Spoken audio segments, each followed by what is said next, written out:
आ रही हैं कि वो कदम चले गए हैं लेकिन बरकतें अभी तक बाकी हैं, अभी तक बरकतें बाकी हैं। अल्लाह सलामत रखे। खुदा की कसम में एक बात कह दूं, सरकार उवैस में साहब की बिला का जब भी तज़किरा ये बात आती है, अशरफ भाई सुने, मेरे यहाँ कोई भी गुलू का काम ही नहीं है। मैं बढ़ चढ़ के कोई बात नहीं करता, सच्ची बात कहता हूँ।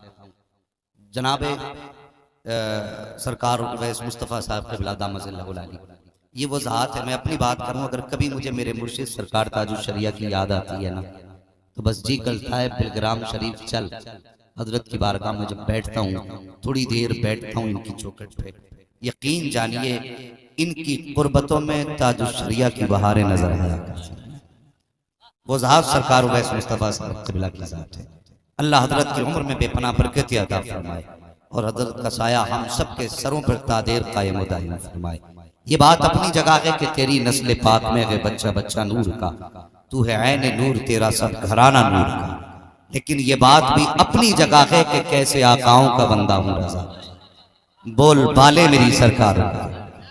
हाँ, ये बात अपनी जगह है। भाई मुअज्जम रजा बहुत अच्छा कलाम पढ़ते हैं और मुझे उम्मीद है अगर ना पढ़ा हो वो कलाम तो मैं कोशिश करूंगा कि मेरी तकरीर के बाद मुझे वो शेर जरूर सुना दें कि मेरी ये कमाई किसी काम की नहीं है। वो सुनाएंगे ना इंशाल्लाह बाद में। अभी मैं हाँ वादा करें इंशाल्लाह तकरीर के बाद सुनाएंगे वो शेर और कलाम सुनना, इंशाल्लाह तबीयत बाग बाग हो जाएगी। फिर देखना दोनों के रंग इंशाल्लाह हम देखेंगे, और जब ये दोनों रंग दिखाएंगे तो फिर सारे रंग मदीने के नजर आने लग जाएंगे। खैरियत है ना? सिर्फ इधर वाले बोले कि भाई अभी आप भी बोल सकते हैं कि या रसूल अल्लाह। अल्लाह सलामत रखे। नौजवानों अपनी जवानी को पहचानो, अपनी जवानी को पहचानो, तुम जवान हो। वो एक शेर बकरियों के उसमें रहता था, ये कहते हैं झुंड में, तो वो भी मैं करने लगा। एक दिन जब नदी में पानी पीने के लिए गया ना, तो एक बार उसने अपना मुंह देखा, फिर बकरियों का मुंह देखा, फिर अपना देखा, फिर बकरियों का मुंह देखा। कहने लगा यार मैं तो इनसे अलग हूं। तो ख्याल आया हाँ इनसे अलग है। कहने लगा जब मैं इनसे अलग हूं तो इनकी तरह बोलता क्यों? मेरी बोली भी अलग होनी चाहिए ना। जब मेरा मुंह अलग है तो बोली भी अलग होनी चाहिए। तो उसने कहा कोशिश करके देखता हूं क्या मेरी आवाज इनसे अलग हो सकती है। उसने ताकत लगाई तो फिर शेर जैसी दहाड़ थी, क्योंकि था ही शेर, मगर बकरियों में रह के अपने आप को बकरी समझ बैठा था। मगर तुम्हारे यहाँ बकरिया बोला जाता है, ठीक है जी। अगर ऐसे ना समझें तो ऐसे समझें, जो जवान है अपनी जवानी को समझें। और यार अब सोचो तो सही, अगर झूले वालों की आवाज यहाँ आ सकती है तो फिर मुस्तफा वालों की आवाज कहाँ जानी चाहिए? अभी मजा नहीं आया, तुम्हारी मर्जी है, बस अपना भी एक उसूल है, रहने दो यार डुबो दो। अब तो तुम्हारी जानी कश्ती तुम्ही पे छोड़ी, लंगर उठा दिया। जलसा हुजूर का, मजमा हुजूर का, महफिल हुजूर की, बातें हुजूर की। अब महफिल कहां जाके थमती है? या तो ये मजमा जाने या फिर मदीने वाला मुस्तफा जाने। बस तवज्जो करें, कायनात में एक से एक हसीन आया, एक से एक महजबी आया, हुस्न के चर्चे आज तक रहे। लेकिन खुदा की कसम हर हसीन के हुस्न के आशिक जमाने में रहे, हर दौर में हर हसीन के आशिक रहे।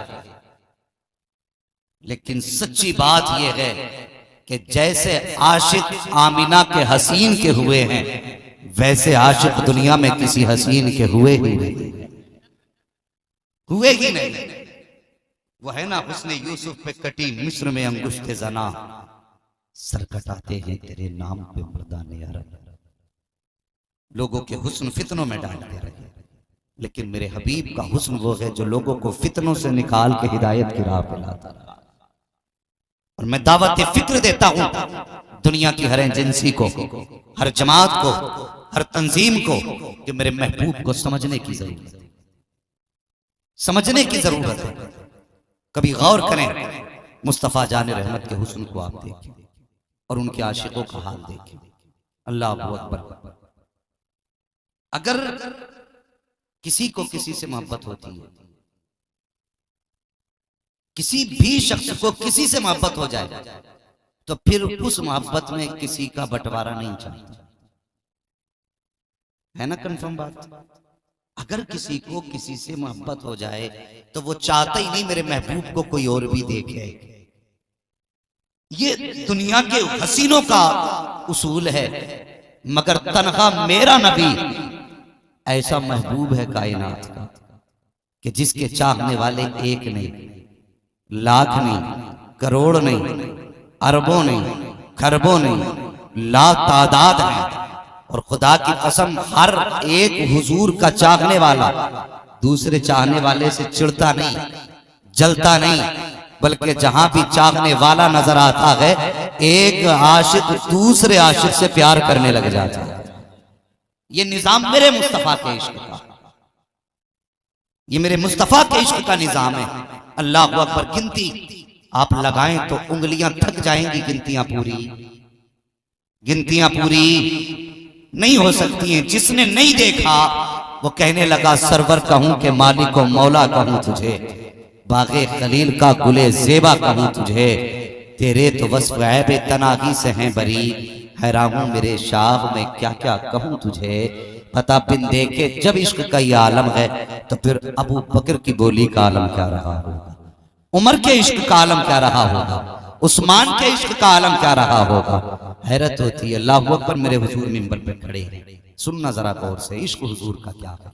मिंबर पे खड़े हैं, हुजूर फरमाते है कोई जो खुदा की राह में कुछ दे। इतना कहा ना तो पूरे मजमे पे सन्नाटा। हज़रत उस्मान गनी उठ के खड़े होके कहने लगे हुजूर एक ऊंट माल से भरा हुआ मेरी तरफ से हुजूर के लिए। हुजूर ने फरमाया उस्मान बैठ जा, अल्लाह तुझसे राज़ी है। हजरत उस्मान गनी बैठ गए। फिर हुजूर ने दूसरा ऐलान किया, फिर कोई ना उठा, हजरत उस्मान गनी उठ के खड़े हो गए। फिर तीसरी बार हुजूर ने ऐलान किया, फिर कोई ना उठा, उस्मान गनी उठ के खड़े हो गए। हुजूर फरमाने लगे उस्मान बात क्या है, हर बार तुम ही उठते हो। अर्ज करते हैं या रसूल अल्लाह, जब आप आवाज देते हैं और कोई आवाज आपकी खाली चली जाए, ये उस्मान की गैरत को गवारा ही नहीं होता है। आका अगर सुबह क़यामत तक आप आवाज देते रहेंगे, उस्मान हर आवाज पे लब्बैक कहता रहेगा। ये आशिक है हुजूर के। अल्लाह अकबर। उनके आशिकों के हालात आप देखिए। आज हमारा जवान इश्क कर बैठा है, किस चीज से, मेलों से। क्यों? ये जानता है इसे मेलों में छेड़छाड़ करने मिलेगी। बुरा मत मानना, बातें कड़वी हैं लेकिन सच्ची कहने लगा हूं। अगर किसी को शक हो ना बरेलवियत पे, तो मैं दावे के साथ कहता हूं इतने बड़े मजमे में मुझसे पक्का कोई बरेलवी नहीं है। हाँ, कान खोल के सुनना। लेकिन सिर्फ एक बात, दिल के फपोले जल उठे सीने के दाग से, इस घर को आग लग गई घर के चिराग से। जरा दिल पे हाथ रख के मुझे बताइए, कल कोई आपकी बेटी को आंख उठा के देखे, कोई ऐसा बेगैरत है जो बेटी की इज्जत लुटती रहे और नजरें बचा के चला जाए? है कोई पूरे मजमे में ऐसा? अगर किसी की बेटी की इज्जत के साथ खिलवाड़ होता रहे और वो नजरें झुका के बर्दाश्त करता रहे, कोई बर्दाश्त कर सकता है? अभी कुछ दिन पहले की खबर थी कि एक भाई ने सगी बहन की गर्दन काटी। पूछा गया क्यों? उसने कहा उसने मेरी इज्जत नीलाम की, इसलिए मैंने सगी बहन का गला काट दिया। भाई की रग में इतनी बड़ी गैरत का खून होता है। मगर मुझे बता तो सही, ये मेला तुम्हारी बस्ती में लगा है, ये दुकानें तुम्हारी बस्ती में लगी हैं, इसमें जो आए हैं नकाब पहन करके, बताओ वो गैर मुस्लिमों की बेटियां हैं, वो यहूद और नसारा की बेटियां हैं? कौन सी कौम की बेटियां हैं जो नकाब पहन करके मेलों में टहल रही हैं? तुम्हें कहना पड़ेगा ये उसी कौम की बेटियां हैं जो मुस्तफा का कलमा पढ़ती हैं, ये उसी कौम की बेटियां हैं जो मुस्तफा के नाम के नारे लगाया करती हैं। मुझे हैरत हो रही है, एक तो वो बेटियां हैं जो रोड पे निकल करके मुस्तफा की इज्जत के पहरे दे रही है, एक तेरी मेरी बेटी है जो मेलों में घूम करके इज्जतों को नीलाम कर रही है। इसका जिम्मेदार किसी बीजेपी को ना बना, आरएसएस को ना बना, बजरंग दल को ना बना, इस बर्बादी का जिम्मेदार मुसलमान है। अगर आबादी चाहते हो, बेटियों को निजाम फातिमा दे दो। खुदा की कसम दुनिया में कोई ताकत नहीं है जो तुम्हारा एक बाल बेटा कर सके। अगर तुम मुस्तफा वाले हो गए तो खुदा तुम्हारी ऐसी इज्जत रखेगा, सारे जमाने में मुस्तफा का निजाम नजर आएगा। बेशक वह क्या बेगैरत हो गए हम। मजा ही नहीं आता जब तक अपनी बेटी को ताक न लें। आंखें भी हमारी, बेटियां भी हमारी। शर्म नहीं आती? खुदा के वास्ते बेटियों को हया की तालीम दी। हैरत होती है जिस नबी की इज्जत पे आज हमले हो रहे थे, वो कौम मेले तमाशों में डूबी रह गए और लानत हो ऐसी कौम पर। बता तो सकी, तूने उर्स किया, ये तमाशा किया, मेला किया, फेटियों को बाजार में खड़ा किया, तुझे याद नहीं? मेरे हुजूर ने फरमाया था दुनिया में सबसे बुरी जगह मेले और बाजार होते हैं, सबसे अच्छी जगह मस्जिदें होती हैं। मुझे बता तो सकी, क्या तेरी बेटी मस्जिद में जुमा पढ़ने जा सकती है या ईद की नमाज ईदगाह में पढ़ने जा सकती है? सबका जवाब यही होगा, किसी बेटी को ईदगाह में जाने की इजाजत नहीं है, मस्जिद में जाने की इजाजत नहीं है। क्यों नहीं है इजाजत? मैं पूछना चाहता हूँ, इस्लाम ने आखिर बेटी को मस्जिद में जाने से क्यों रोका? मजार पे जाने से इस्लाम ने बेटी को क्यों रोका है? तो सब कहोगे मौलवी अजीब आदमी है, कैसी बात कर रहा है कि मस्जिद में जाने से बेटी को क्यों रोका गया?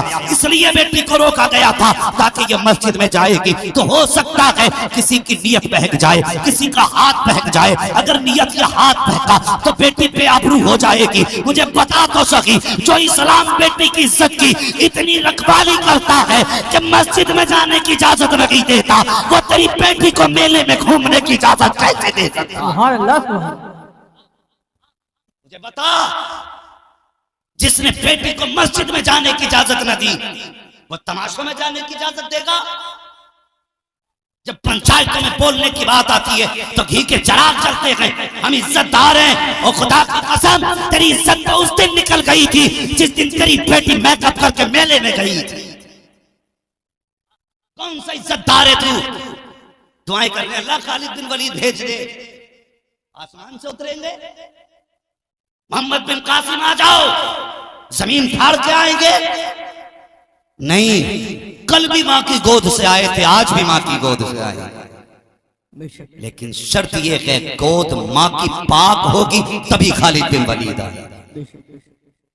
जब मां का दूध साफ होगा तभी मोहम्मद बिन कासिम बनेगा। ये कड़वी सच्चाई है इस उम्मत की। कड़वी मैं आईना हूं, दिखाऊंगा दाग चेहरे के, जिसे खराब लगे सामने से हट जाए। अगर मुस्तफा वाले हो, आज के बाद कभी बेटियों को मेलों में जाने की इजाजत मत देना। नहीं परवाह कोई बुलाए ना बुलाए, मगर याद रखो हमारी जिस्म में जब तक सांसें हैं हम उम्मत को गलत देखेंगे तो बोलेंगे। ये जिम्मेदारी हर भाई की, बहन की इज्जत करे, हर बाप की जिम्मेदारी है बेटी की इज्जत करे। क्या जरूरत पड़ी है बेटियों को मेले बाजार में भेजने की? सिवाय बदतमीजियों के रखा क्या? कल इस्लाम ने वो दौर भी देखे, सुने हजरत मौलाए कायनात मौला अली का दौरे खिलाफत। ये वक्त मैं जानता हूं तकरीर का नहीं है, 2 बजने वाले हैं, लेकिन बस थोड़ी देर मेरी गुफ्तगू सुने। कल भी आपको हुजूर की बातें सुननी है। वो दौर हजरत अली रज़ी अल्लाह तआला अन्हु का, सुने नौजवान किस हुस्न के पीछे हजरत शिबली रहमतुल्लाह तआला अलैह। एक नौजवान आके कहने लगा हुजूर आपकी बेटी से निकाह करना चाहता। आपने फरमाया क्यों? कहने लगा आपकी बेटी बड़ी पारसाई। अल्लाह वाले थे, समझ गए ये पारसाई से नहीं हुस्न की वजह से प्यार कर। मेरी बात गौर से सुनना, समझ गए ये हुस्न की वजह से मेरी बेटी से प्यार कर रहा है और निकाह करना चाहता है। आपने फरमाया ठीक है जवान, 8 दिन के बाद मैं अपनी बेटी का निकाह तुझसे करूंगा। आपने फरमाया सच बता, उसके हुस्न की वजह से शादी करना चाहता है उससे या उसकी पारसाई की वजह से? कहने लगा हुजूर उसकी पारसाई की वजह से। मगर तुम नहीं जानते, दीवाने की नजरों को जहां देख रहा है दीवाना खुदा जाने कहां देख रहा है। वो सोच रहा था झूठ बोल के अल्लाह वाले से निकल जाऊंगा, लेकिन अल्लाह वाले जाहिर नहीं अंदर देख लिया करते, अंदर तक देखा करते। तभी बताया गया इल्म वालों की महफिल में जबान संभाल के बैठो और अल्लाह वालों की महफिल में दिल संभाल के बैठो, दिल संभाल के बैठा करो। आपने फरमाया जा 8 दिन बाद आना, मैं अपनी बेटी का निकाह करूंगा। जब वो गया ना जवान, जब वो जवान चला गया तो आपने अपनी बेटी को ना एक बीमार करने की दवा खिला दी, जिसकी वजह से लूज मोशन हुए। बच्ची इतनी बीमार 8 दिन में कांटे की तरह हो गई। और लूज मोशन की जितनी गंदगी थी आपने खड़े में भर के रख दी। 8 दिन के बाद फिर जवान आया, बड़ा खुश था आज निकाह होगा उस सीन से, लेकिन जब आके देखा बिस्तर पे बच्ची पड़ी थी। वो कहने लगा हुजूर मेरा निकाह। फरमाने लगे ये रही लड़की जिससे तूने निकाह को कहा। उसने देखा पीछे हट गया, कहने लगा नहीं नहीं मुझे इससे निकाह नहीं करना। आपने फरमाया क्यों? ये वही है। कहा नहीं मुझे इससे निकाह नहीं करना। अब ये वैसी नहीं रही जैसी कि मैंने देखी थी। तो बाप बाप होता। उसने कहा मुझे पता था तुझे मेरी बेटी की पारसाई प्यारी नहीं, मेरी बेटी का हुस्न प्यारा है। और कहा सुन, तो जिस पे मरा था वो गंदगी मटके में भरी रखी है। अल्लाह अकबर। आपने उसकी तरफ इशारा किया, कहा जिस हुस्न पे तू फिदा हुआ था हुस्न इस मटके के अंदर है। 8 दिन तबीयत बिगड़ गई, तूने मेरी बेटी से नजर फेर ली। कहा था नादान, किसी भी बेटी से उसके हुस्न की वजह से निकाह मत करना। अगर निकाह करो तो पारसाई की वजह से करना, इसलिए कि हुस्न चंद दिन रहता है, पारसाई कब्र तक साथ जाया करती है। सुभान अल्लाह, सुभान अल्लाह। बेशक तुम किस हुस्न के पीछे पड़े हो जिसकी उम्र 4 दिन है? खुदा के वास्ते नौजवानों, कोई भी हुस्न तुम्हारे सामने आ जाए, मेरे हुजूर के हुस्न से आला नहीं हो सकता, नहीं हो सकता। बदलो अपने नजरिए। और ये अब उन्हीं कौमों में हरकतें रह गई हैं जहां पे इल्म खत्म हो चुका है। उन्हीं कौमों के अंदर ये बदतमीजी आ गई, वरना पढ़े लिखे लोग अब बहुत दूर जा चुके हैं, बहुत दूर जा चुके हैं। अक्सर जवान हुजूर से जुड़ चुके हैं। उनका उठना बैठना ओढ़ना बिछोना मुस्तफा का जिक्र होता है, मुस्तफा का जिक्र होता है। मैं क्या अर्ज कर रहा था, याद है ना आपको बात? याद है? नहीं, तकरीर हम ऐसी ही सुनते हैं। मौलाना घर तक क्या 5 मिनट में भूल के जाएंगे, और यही भूल के जाएंगे। तुझसे जो हो कर लेना। मौलाए कायनात मौला अली का दौरे खिलाफत, याद आ गई ना बात? हजरत अली के दौरे खिलाफत में एक बच्ची नकाब पहन के घर से निकली। सुने, हया वाली बेटियां भी सुने और शर्म वाले बेटे भी सुने। जब निकली तो पर्दे का दौर था। ऐसी बेहयाई नहीं थी, ऐसी बेहयाई नहीं थी। आज नकाब भी देख लो तो नकाब पे खुद नाजायज होने का फतवा। नकाब का मतलब ये जिससे जिस्म की साख और बनावट छुप जाए उसे नकाब कहते हैं, और जो औरत को छुपा दे उसे नकाब कहते हैं। और जिसे देखने के बाद दोबारा पलट के बंदा देखे वो नकाब नहीं, अजाब है। हाँ, उलमा फरमाते ऐसा नकाब पहनने की औरत को इजाजत ही नहीं जिस पे नक्शो निगार लगा हो। वो पर्दा नहीं रह जाता, फिर वो औरत को बेपर्दा कर देता है लिबास। ये कड़वी सच्चाई है हमारी कौम की जो बयान कर रहा हूं।